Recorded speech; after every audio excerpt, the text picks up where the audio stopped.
আসসালামু আলাইকুম এভরিওয়ান, আপনারা সবাই কেমন আছেন? আশা করছি আপনারা খুব ভালো আছেন এবং আপনাদের চমৎকার দিন কাটছে। আজকে আমি আপনাদের সাথে শেয়ার করব আলু টমেটো দিয়ে ট্যাংরা মাছের ঝোল। আশা করছি রেসিপিটা আপনাদের সবার কাছে ভালো লাগবে।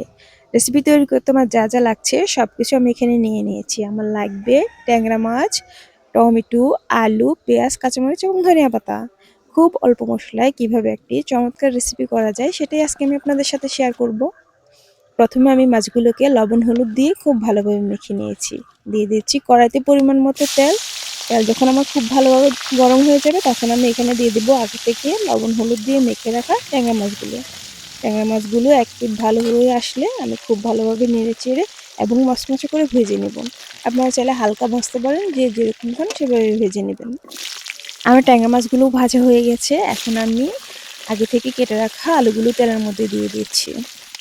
আমি আলুগুলোকে খুব ভালোভাবে ভেজে নেব।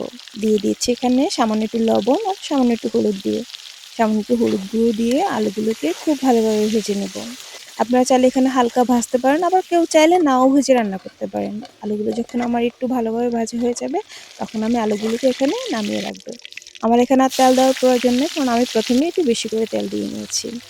দিয়ে দিচ্ছি পেঁয়াজ কুচি এবং কাঁচামরিচ কুচি। কাঁচামরিচ পেঁয়াজগুলোকে খুব ভালোভাবে ভেজে নেব।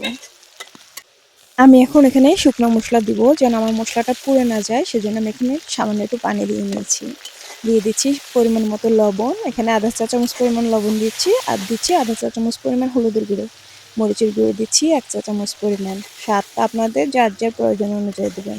অনেকে একটু বেশি ঝাল খায়, অনেকে একটু কম ঝাল খায়। সবগুলো মশলা আমি খুব ভালোভাবে কষিয়ে আমার আগে থেকে ভেজে রাখা আলুগুলো এখানে আমি দিয়ে দিচ্ছি। আলুগুলো দিয়ে খুব ভালোভাবে নেড়ে চেড়ে নিচ্ছি।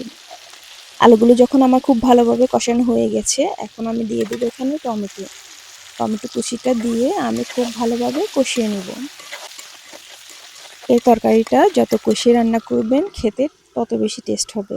কিছুক্ষণের জন্য ঢেকে দিচ্ছি, ঢাকনা খুলে আবার নেড়ে চেড়ে নিচ্ছি। যে কোনো তরকারি আপনি যত কষিয়ে রান্না করবেন তরকারির টেস্ট তত দারুণ হবে। আমি এখানে সামান্য একটু পানি দিয়ে আবারও তরকারিটাকে খুব ভালোভাবে কষিয়ে নেব। আমি এখানে 2-3 মিনিটের জন্য ঢেকে দিলাম। 2-3 মিনিট পর ঢাকনাটা খুলে যখন আমার তরকারিটা খুব ভালোভাবে কষানো হয়ে যাবে, তখন আমি এখানে ঝোলের জন্য পানি দিয়ে দিব। ঝোলটা আপনারা যেরকম খাবেন সেরকম পানি দিবেন, কারণ আমার এখানে যেহেতু আলুটা আগে থেকে ভাজা, সেজন্য আমার তরকারিটা অলরেডি হাফ সিদ্ধ হয়ে গিয়েছে। সেজন্য আমি এখানে পরিমাণ মতো পানি দিয়ে নিয়েছি। পানিটা দেওয়ার পর ঢেকে দিলাম যতক্ষণ পর্যন্ত খুব ভালোভাবে বলক উঠে যাবে। তারপর আমি এখানে দিয়ে দিব আগে থেকে ভেজে রাখা মাছগুলো। আগে থেকে ভেজে রাখা মাছগুলো দিয়ে আমি এখানে 5 মিনিটের জন্য ঢেকে দেব। 5 মিনিট পর আমার রান্নাটা প্রায় হয়ে আসছে। এখন আমি এখানে দিয়ে দিচ্ছি ধনিয়া পাতা কুচি। আজকের রেসিপিটা আপনাদের কেমন লাগলো? যদি ভালো লাগে তাহলে আমার চ্যানেলটা সাবস্ক্রাইব করে দিবেন, আমার পেজটা ফলো করে দিবেন। সবাই সম্পূর্ণ ভিডিওটি দেখার জন্য আপনাদের সবাইকে অসংখ্য ধন্যবাদ।